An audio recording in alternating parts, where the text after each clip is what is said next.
তো বন্ধুরা, আরেক জিনিস হলো, যারা এই মুহূর্তে যে যেখান থেকে দেখছিল, আর আমি কিন্তু আরেকটা গুরুত্বপূর্ণ হলো, সারা বাংলাদেশের মানুষ কিন্তু চোখ এখন এবারকার হাসপাতালের দিকে। আসলেই তিনবারের প্রধানমন্ত্রী বেগম খালেদা জিয়ার কিন্তু আসলে শারীরিক অবস্থা মোটামুটি আলহামদুলিল্লাহ এখন ভালো দিকে।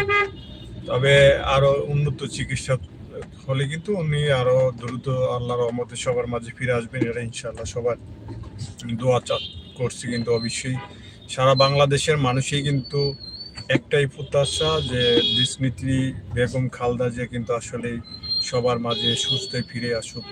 তো এটা কিন্তু আসলেই সবারই কাম্য থাকে, আর আমারও কাম্য। কিন্তু সারা দেশের মানুষের যে একটা আত্মনাদ, এই জিনিসটা কিন্তু আসলেই আমি এক সপ্তাহ ধরে কিন্তু মোটামুটি দেখতেছি যে বাংলাদেশের বৃহত্তম একটা দল, যে এক সময় কিন্তু একটা আওয়ামী লীগ বলতে একটা নাম ছিল, যে আসলে কিন্তু সেখানে কিন্তু একজন দেশের যেই প্রধানমন্ত্রী কিন্তু দেশ ছেড়ে চলে গেছেন আসলে।